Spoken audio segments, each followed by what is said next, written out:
Olá, eu sou Kleber Zanquetin, professor do Centro de Informática da Universidade Federal de Pernambuco, e vou falar um pouquinho para vocês sobre inteligência artificial. Antes de falar um pouco sobre os conceitos de inteligência artificial, eu vou mostrar para vocês um vídeo bem curto de uma conferência de desenvolvedores da NVIDIA mostrando o porquê esse tipo de tecnologia está encantando da academia da indústria.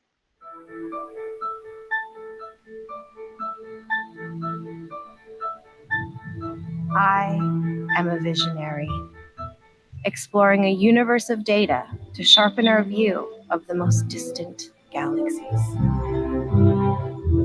and studying black holes to help prove Einstein's theory of gravitational waves.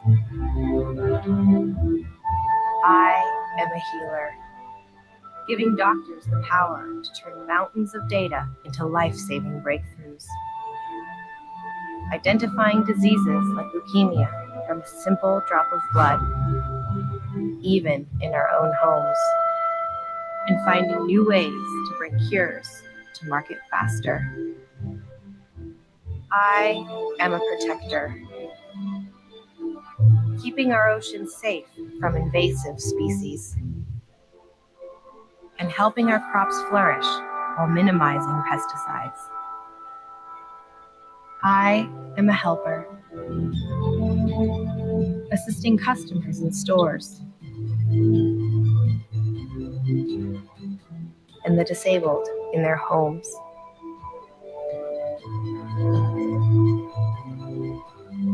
I am a navigator, mapping our world 1 millimeter at a time, and making even the largest self-driving vehicles safer for the long haul. I am a creator, learning to paint from the masters and applying their styles to create original works of art. I am a teacher, analyzing 500,000 player moves every game to identify strengths and weaknesses, and a learner, discovering new strategies from complex games. I am even the composer of the music you're hearing.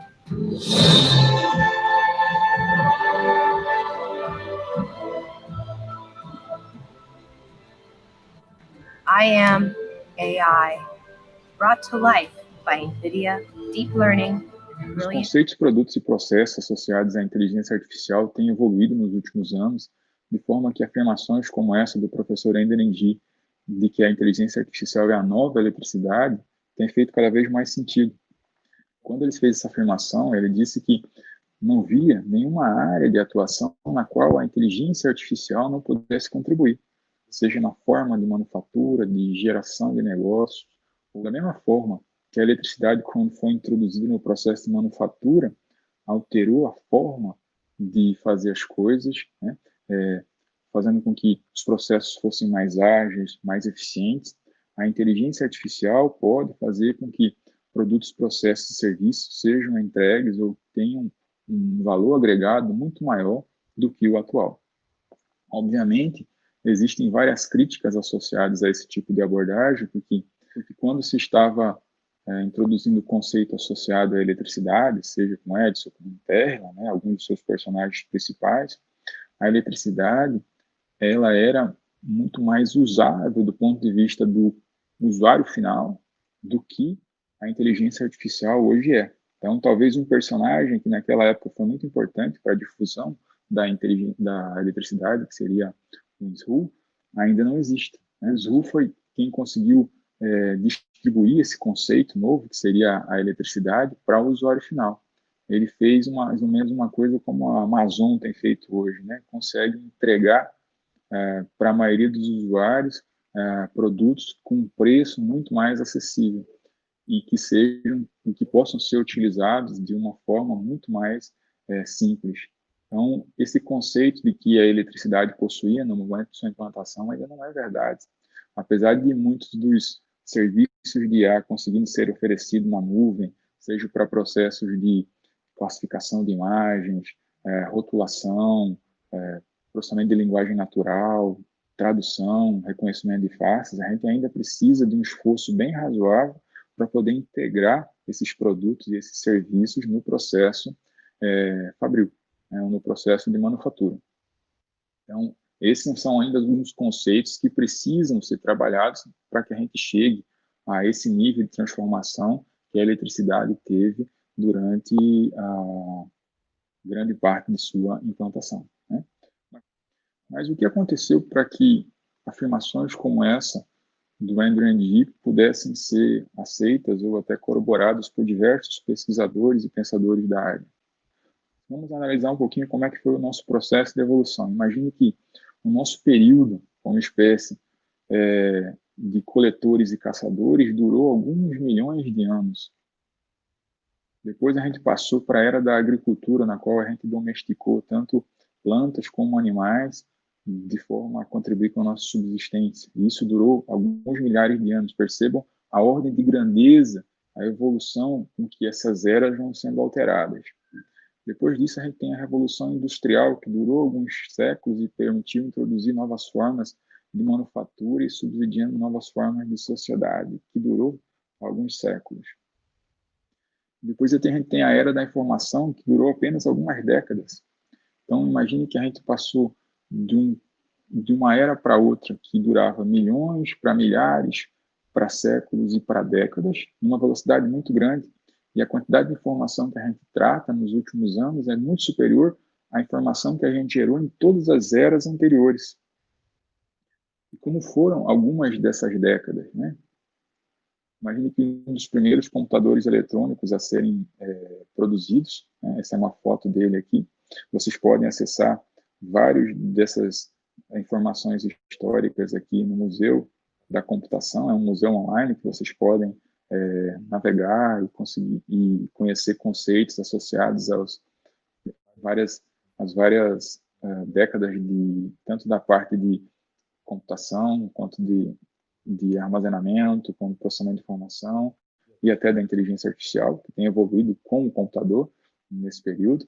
Então, imagine que esse computador aqui de algumas toneladas aqui precisava de uma sala de vários metros quadrados para ser armazenado, chegava ao ápice de conseguir jogar um jogo que hoje que a gente considera um jogo bem simples, que é o jogo da velha, né? Imagine que 45 anos depois, a gente tem uma partida de xadrez entre o campeão mundial da época, que era o Kasparov, versus um computador que era o Deep Blue, construído pela IBM, e no qual o computador derrotou o campeão mundial de xadrez, uma das atividades que a gente considera as mais elaboradas do ponto de vista de conhecimento humano e de estratégia, né? Então, o Deep Blue era um computador baseado em força bruta, então os conceitos de IA dele eram mais básicos, mas ele conseguiu derrotar o campeão mundial de xadrez nessa atividade, enquanto o Kasparov, que é um excelente xadrista, né, ele consegue pensar talvez uma dezena de movimentos à frente. O Deep Blue conseguia analisar centenas ou eventualmente todas as possíveis movimentações derivadas de uma única jogada e escolher a que maximizasse o seu resultado. Então ele conseguiu lá bater o Kasparov em uma partida de 2-1 aí, um conjunto de partidas na qual ele perdeu uma e ganhou duas do Kasparov. Isso em 1997. Para 2011, na qual uma outra inteligência artificial desenvolvida pela IBM superou dois dos principais participantes de uma competição bem famosa nos Estados Unidos, na televisão americana, que é o Jeopardy, que é um programa de perguntas e respostas, né? É um programa relativamente complexo do ponto de vista computacional, porque as perguntas são feitas em linguagem natural, então o entrevistador faz a pergunta e o participante tem que responder essa pergunta, ou eventualmente o entrevistador dá a resposta e o participante tem que dizer qual é a pergunta associada a essa resposta. Então, o nível de elaboração das perguntas e das respostas precisa ser muito maior do ponto de vista da inteligência artificial sendo utilizada, e vocês podem ver que o desempenho desse modelo, né, também desenvolvido pela IBM, ele foi bem superior aos participantes humanos, então foi um outro ponto, um divisor de águas do ponto de vista de inteligência artificial aplicada. Hoje em dia vocês conseguem utilizar uma variação desse algoritmo que é comercializado pela IBM, do ponto de vista que é comercializado pela IBM de forma remota, então vocês podem usar ele na nuvem, né, para fazer diversas atividades de processamento de informação, extraindo conhecimento e manipulando conhecimento para gerar soluções que possam agregar valor final ao produto. 4 anos depois entra a Google nessa história, a partir da sua divisão conhecida como DeepMind, no qual desenvolveu uma inteligência artificial que bateu o campeão mundial de um outro jogo, que é o Go. É um jogo extremamente complexo, normalmente jogado no Oriente, cujo objetivo é ganhar territórios do tabuleiro. Então, na primeira versão, eles treinaram o algoritmo usando um outro jogador, que era um campeão asiático dessa competição, e a partir disso, eles permitiu que o algoritmo ganhasse do campeão mundial de Go. E só para vocês terem uma ideia da complexidade associada a esse tipo de jogo, diferente do xadrez, onde a quantidade de movimentos ela é tratável do ponto de vista computacional, a quantidade de movimentos no Go é maior do que a quantidade de átomos no universo. Então, em algum momento, esse algoritmo precisou evoluir e a gerar tomadas de decisão que fossem muito mais elaboradas e embasadas em uma estratégia do que basicamente uma estatística. Em 2007, a gente teve uma segunda versão desse algoritmo, que é o AlphaGo, que foi treinada de forma independente. Então, ele jogou no ele mesmo durante o processo de treinamento. E também, para vocês terem uma ideia, os próprios programadores dessa IA, eles não sabiam exatamente quais eram as estratégias que o algoritmo estava utilizando. Em alguns movimentos pareciam não fazer sentido do ponto de vista de estratégia de jogo, mas vários movimentos depois se percebia que aqueles movimentos que eram, de certa forma, sem sentido em algum momento, faziam todo sentido como uma estratégia de ganhar o jogo, né, ou derrotar o outro competidor. Então, foi um espaço de uma vida, pouco mais de 60 anos. Os computadores passaram de jogar um jogo extremamente simples, né, um jogo de criança, como é o jogo da velha, para bater os seres humanos em uma atividade extremamente estratégica, que é considerado o auge do pensamento estratégico humano, que é jogar o jogo de Go. Né? Então, é como se a gente conseguisse partir de um pensamento extremamente racional e lógico, como o do esporte, para um pensamento extremamente intuitivo, como é do Ki. Como vocês são mais jovens do que eu, né? Eu trouxe a versão mais recente desses dois personagens de Star Trek. Só para exemplificar como é que essa tecnologia pode ser usada com diferentes fins, tanto com fins positivos como fins negativos. Esse é um exemplo que já se tornou clássico, né? Onde alguns pesquisadores pegaram algumas imagens de vídeos de discursos de Barack Obama e, a partir disso, construíram um vídeo totalmente falso que mescla um roteiro que eles construíram para a face do ex-presidente americano. Então, a partir disso, eles montaram alguns modelos de visão computacional e tratamento de áudio que conseguiam, de certa forma, mapear textos que eles queriam dentro do vídeo associado ao ex-presidente americano. E, a partir disso, você consegue construir resultados e soluções, né, que são bem eficientes, tanto do ponto de vista da imagem quanto do ponto de vista do áudio. E esse tipo de tecnologia, como vocês podem imaginar, é um prato cheio para as épocas de fake news que a gente está vivendo, mas demonstra uma aplicabilidade que pode ser utilizada de forma saudável. Por exemplo, algumas empresas estão utilizando esse tipo de tecnologia para fazer advertising. Então, se criam avatares baseados em estratégia de mercado que queira se atingir, e se criam roteiros que esses avatares, que parecem seres humanos, eles começam a apresentar e a serem aplicados, né? Treinamento de pessoas, interação no processo de helpdesk ou de interação com clientes, não é uma forma de você utilizar essa tecnologia sem que seja maléfica. Nesse exemplo aqui, a gente tem uma evolução da tecnologia anterior. Nesse caso aqui, são modelos generativos que estão utilizando duas fontes de imagem para gerar uma terceira imagem. Vejam a perfeição da imagem gerada. Então, a gente está combinando aqui a fonte A com a fonte B e gerando aqui as várias variações possíveis associadas a essa imagem. Então, veja que esses exemplos aqui são variando aqui a source B, a fonte B da informação, quais são as possíveis combinações entre essas duas imagens aqui do resultado.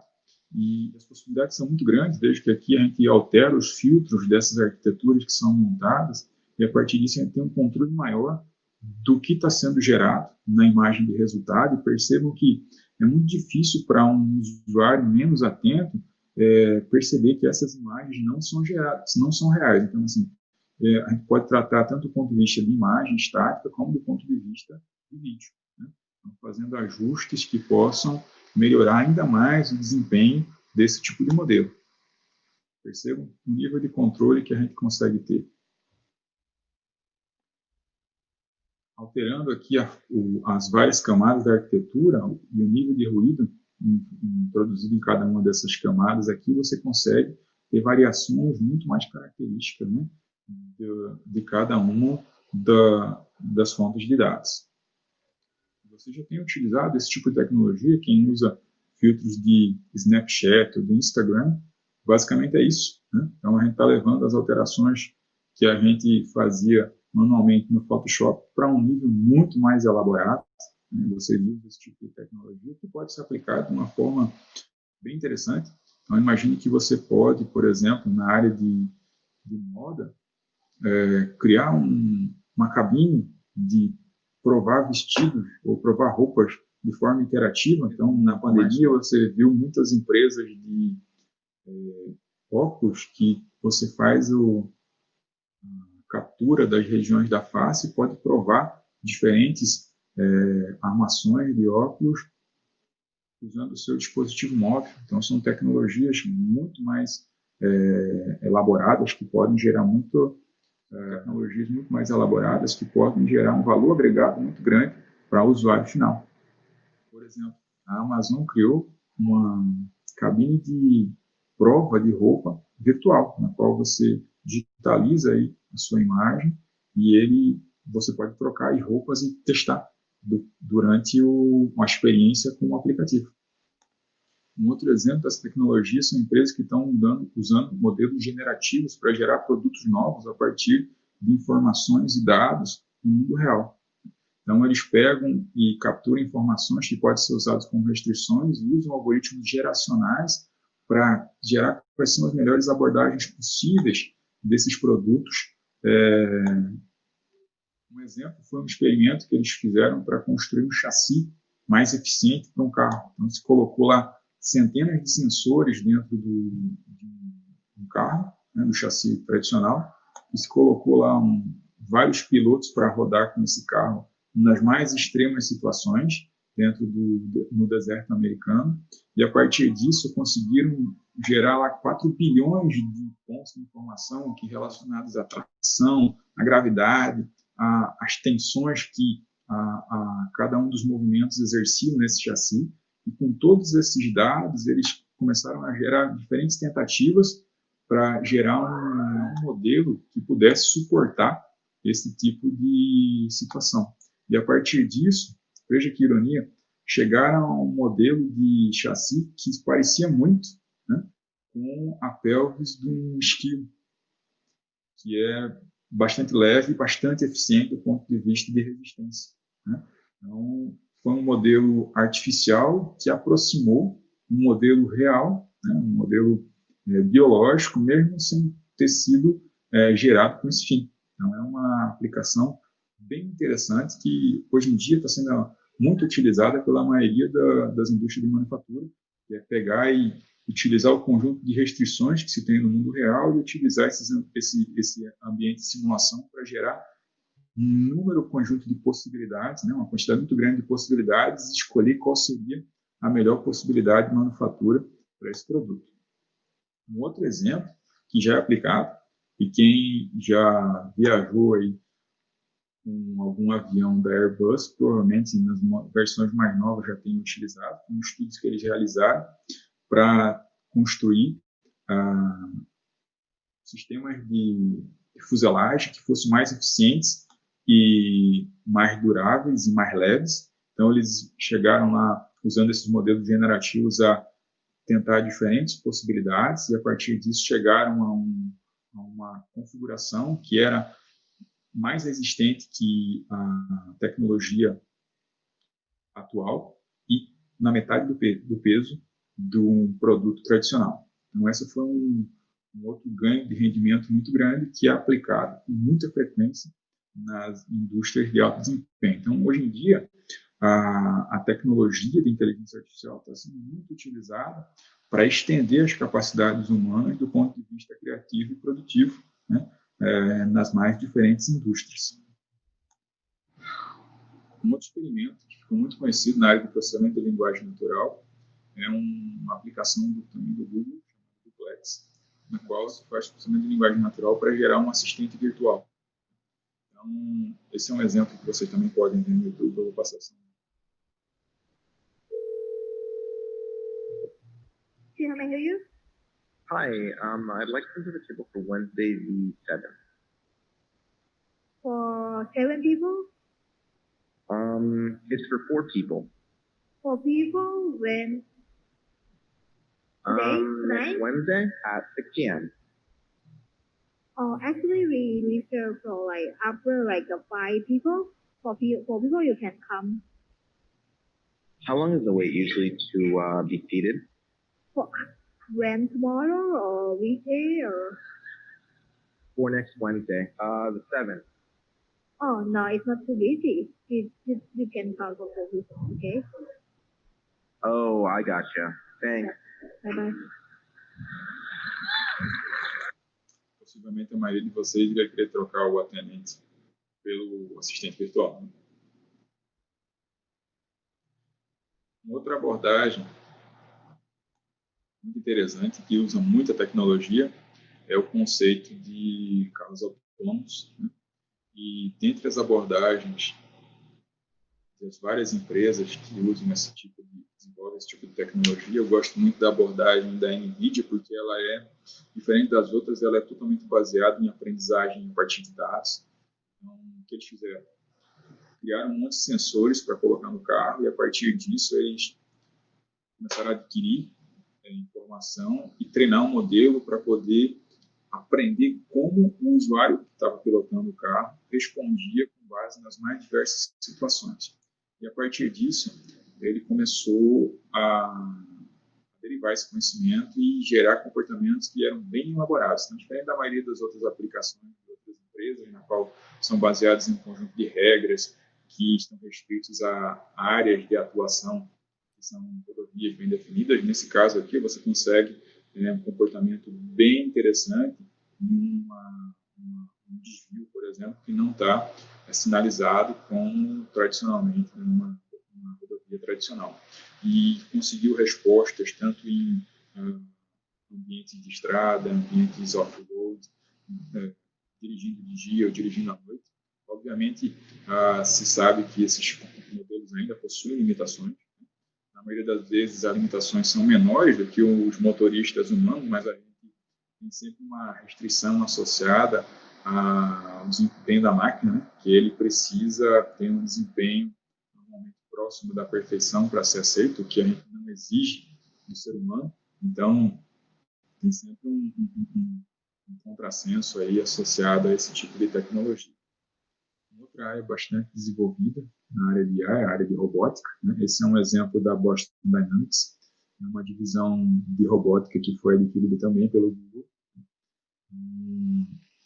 Apesar do Google ter dito que e não iria desenvolver tecnologia para a área militar. Claramente, uma das abordagens desse tipo de tecnologia é militar.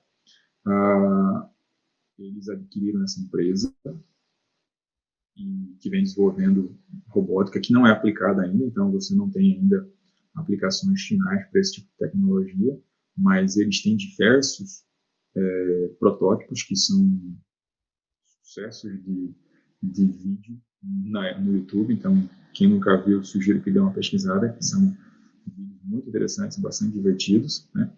Então vejam, nesse caso aqui, esse robô que consegue, de certa forma, superar obstáculos com formas bem interessantes, né?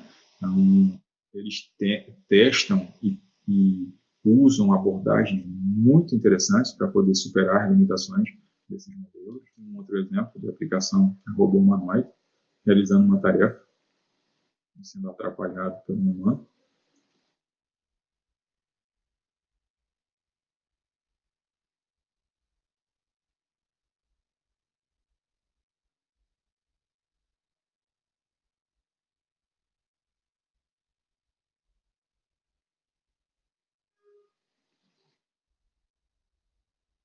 A gente espera que as guerrilhas da robótica estejam bem implementadas nesse robô, que provavelmente ele vai ficar um pouco nervoso.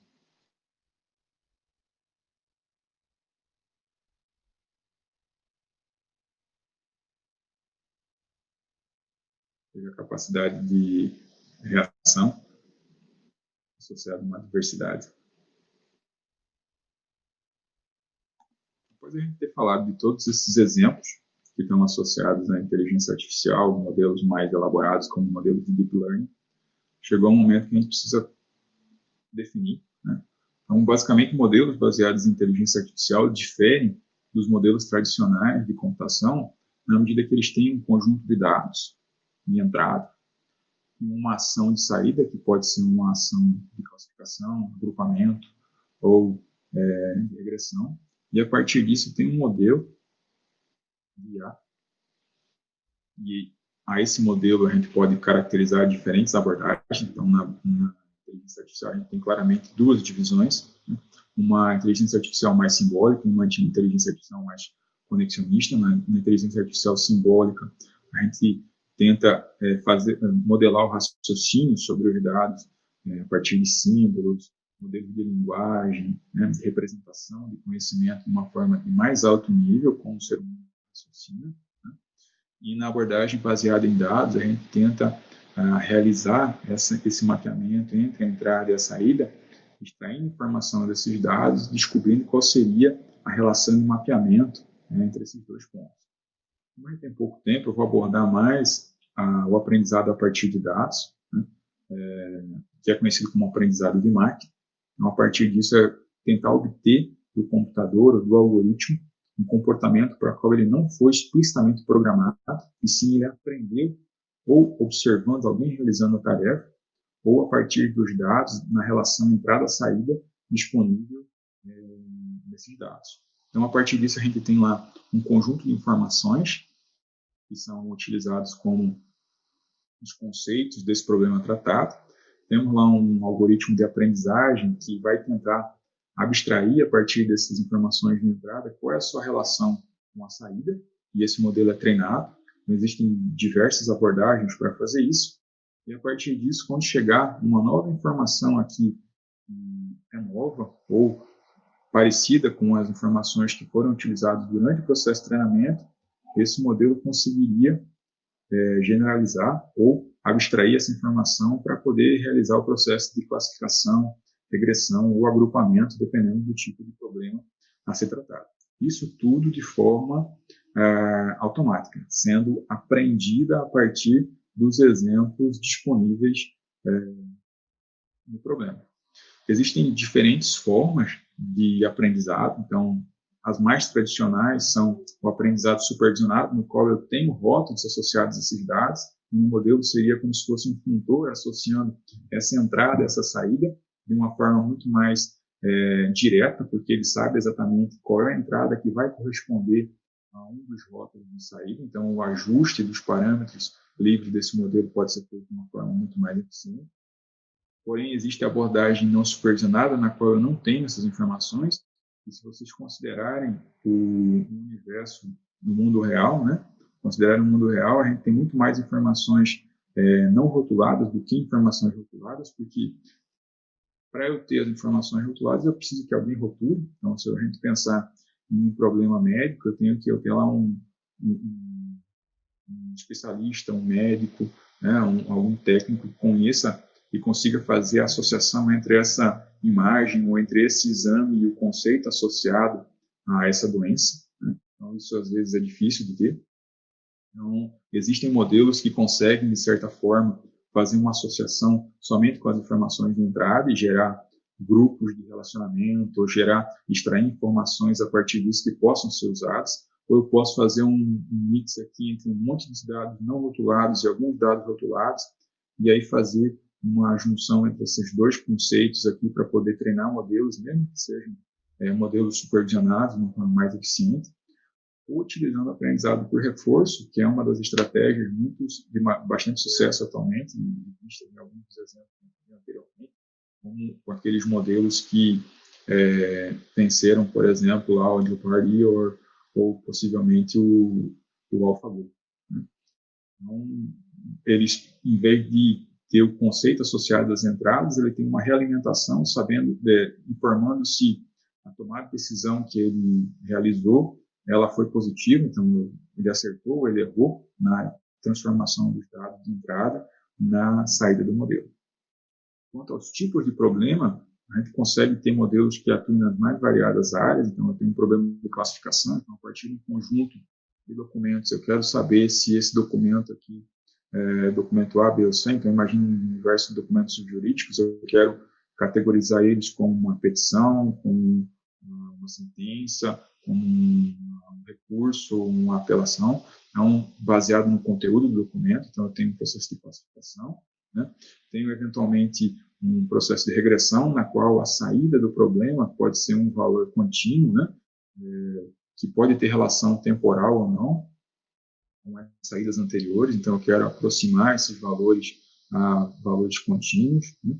Posso fazer um processo de agrupamento, então, agrupar os semelhantes de forma mais eficiente. Então, imagine que eu tenho lá um grupo de usuários que eles não têm relação uns com os outros, mas eu quero agrupar eles baseado no comportamento deles, e aí usar esse agrupamento para os membros do mesmo grupo servirem de referência para os outros. Então, eu imagino que eu tenho alguns usuários de e-commerce que são das mais diferentes locais, e eu estou agrupando eles baseado no que eles compraram, nas ações que eles tiveram no meu servidor de comércio eletrônico, e a partir disso sugerir para os outros membros desse mesmo grupo, que têm comportamentos parecidos, apesar de não se conhecerem, produtos que um outro usuário comprou, pois possivelmente eles têm os mesmos custos. Então, é uma outra abordagem que pode ser utilizada.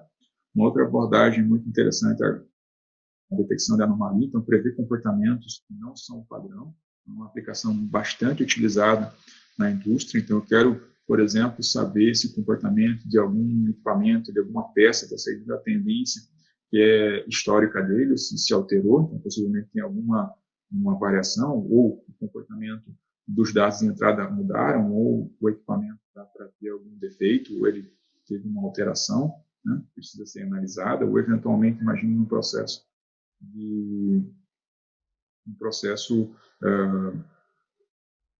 financeiro. Então, eu estou detectando aqui se o usuário está usando o cartão de crédito com uma frequência ou com um perfil de uso diferente do anterior, possivelmente pode ser uma fraude. Então, essa detecção ela é muito importante nas mais variadas indústrias.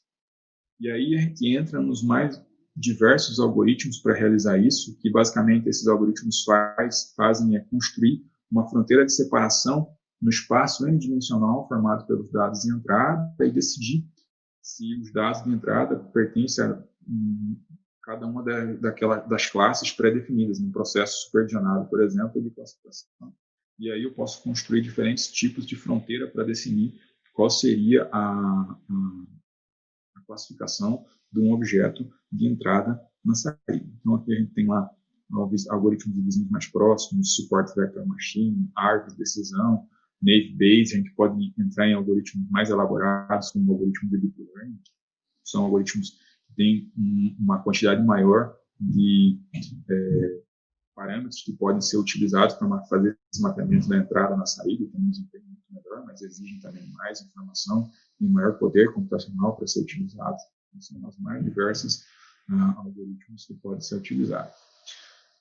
E atualmente o que a gente tem? A gente tem uma gama de soluções baseadas em tecnologias que são desenvolvidas na academia, mas aplicadas de uma forma bastante eficiente na indústria, né? Então, sistemas baseados em aprendizado, sistema de análise descritiva ou prescritiva, então, olhar para um conjunto de dados e tentar compreender a relação entre esses dados e a relação desses dados com a tarefa que está sendo realizada, né? E, eventualmente, a partir disso, gerar uma previsão ou, eventualmente, até uma possível análise que possa acontecer no futuro, né, no processo de prescrição. Modelos baseados em linguagem natural. Os modelos mais eficientes hoje em dia para processamento de linguagem natural, imagina um processo de tradução, onde antigamente a gente construía modelos de linguagem muito mais parecidos com a forma como os seres humanos fazem a tradução de uma língua para outra, tentando entender as características, né, de cada uma das palavras.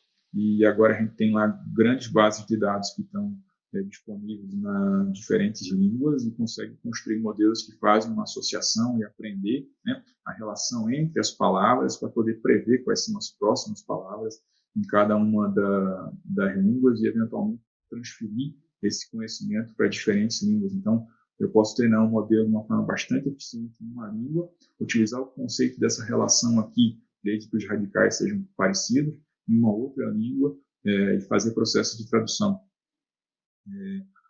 Mineração de texto, então, a partir de uma grande volume de informação, começar a descobrir aqui quais são as informações que são mais relevantes, se dado que eu tenho um tipo de processo, quais são as relações com os processos anteriores. Então, imagino que eu tenho lá um fluxo de processos em determinada atividade e eu quero analisar quais são os pontos desse processo que estão demorando mais, como é que eu posso otimizar esse fluxo de processo para poder consumir menos recursos, consumir menos atividade humana, menos passos, fazer em tempo menor, né? Sistema de recomendação, um exemplo do que a gente já deu anteriormente no processo de comércio eletrônico, pegar e categorizar os usuários por similaridade, baseado em alguns dados disponíveis sobre ele. Então, imagino como é que ele interagiu com o meu sistema até agora, quais são as compras que eles realizaram, qual é o perfil que esse consumidor tem, e a partir disso gerar uma recomendação de compra para um outro usuário que tem o mesmo perfil, ou até, por exemplo, conseguir gerar processo de recomendação para clientes que você não tem informação nenhuma, um cliente novo que está chegando, você consegue, com algumas características desse cliente, né, um período de tempo muito pequeno de interação, mapear ele dentro de um agrupamento e, a partir disso, começar a gerar processos de descrição e de explicação, até evoluir para algoritmos de Deep Learning que estão sendo aplicados nas mais diversas atividades, né? Eu dei vários exemplos aqui no início da nossa conversa aqui, na parte de processamento de linguagem natural, na parte de processamento de imagem, na parte de sistemas de análise. Então, são alguns dos algoritmos mais eficientes que estão sendo utilizados hoje em dia. Uma parte interessante desse conceito de IA moderna é que ele está sendo desenvolvido não somente na academia. A indústria também está contribuindo de forma ativa no desenvolvimento dessa tecnologia. Então, várias das grandes empresas estão construindo laboratórios, contratando pesquisadores na academia para contribuir de forma ativa, não só com a teoria, mas com a prática. Então, essas empresas estão fomentando esse desenvolvimento e possivelmente isso está alavancando a velocidade com que isso está crescendo, de forma a gerar novos negócios, novas empresas, novas startups, novas soluções e agregar sempre mais qualidade ao usuário final. Então, essa é uma característica bem interessante que acredito que existe em poucas indústrias, que é uma integração bem interessante entre a academia e a indústria de forma a fomentar toda uma área de pesquisa e desenvolvimento. Do ponto de vista de mercado, essa é uma tendência muito forte. O uso desse tipo de tecnologia está crescendo muito na indústria. Então, a maioria das técnicas estão numa fase de crescimento e equilíbrio, dando retorno para as empresas que estão investindo. Então, para os profissionais qualificados, é uma oportunidade muito grande de entrar nesse mercado e contribuir de forma ativa. Como toda tecnologia que cresce rapidamente impacta muito fortemente a sociedade, existe todo um receio de como essa tecnologia está sendo utilizada ou como ela pode ser utilizada, né?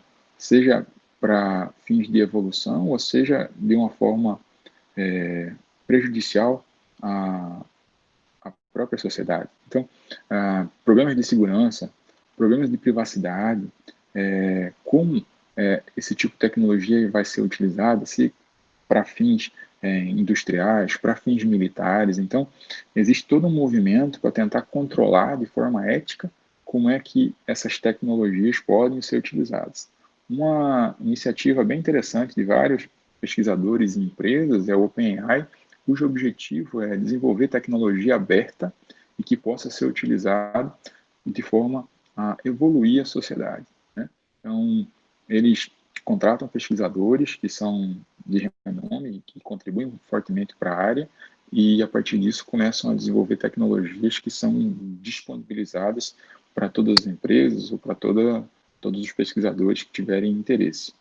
Mas o que disso realmente é perigoso? Do ponto de vista prático, a gente tem que considerar que é software. Sendo software, está suscetível a todos os problemas associados a qualquer tipo de ambiente computacional, né? Então, apesar de não ser desenvolvido de forma sequencial em linhas de código como algoritmos tradicionais, ela ainda pode conter bugs, né? Erros de execução, seja de projeto, então a forma como a arquitetura foi projetada, os dados que foram utilizados no seu treinamento, a forma de treinar um modelo, né? A forma de garantir a privacidade dos dados que estavam sendo utilizados. Então, esse receio continua existindo, apesar da forma de treinamento e do tipo de construção do modelo ser muito diferente de um algoritmo tradicional. Os problemas de segurança continuam existindo, esse tipo de modelo começou a ser suscetível a sofrer ataques. Um exemplo bem característico é que a gente treina modelos com milhões e milhões de informações acerca de dados dos mais variados, e apesar de eles não serem treinados para poder absorver informações específicas de um usuário, pode ser que eles decorem dados como cartão de crédito, CPF ou informações pessoais que sejam atacadas, né, para poder revelar esse tipo de informação. E é comum esse tipo de problema começar a ocorrer na medida que esses modelos comecem a ser mais utilizados. Outro problema que existe é o problema de interface com o usuário. A maioria desses modelos utilizam interfaces de comunicação que são bem complexas, sejam eles baseados em face, fala, processamento de linguagem natural. Então, a forma de comunicação pode levar a erros de interpretação e de execução, e isso pode piorar na medida que esses modelos começam a ficar cada vez mais autônomos.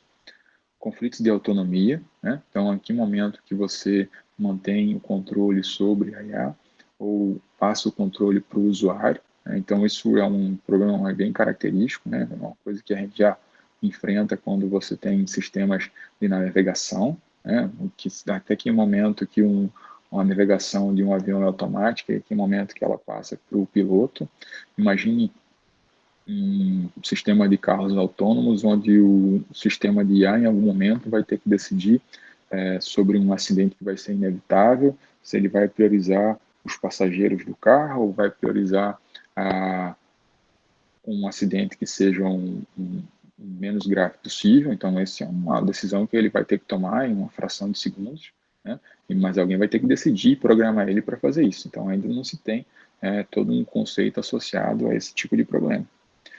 Além dos impactos socioeconômicos, não só do processo de automação, na medida que eu vou automatizando muitos dos processos, eu vou transportando esses profissionais que trabalhavam se espera, para áreas mais elaboradas, né? Mas existe esse impacto social, além do que existem ainda impactos associados a como essa inteligência artificial está impactando nos segmentos. Então, imagine que no processo de automação, se esse modelo foi treinado com dados do mundo real, ele vai conter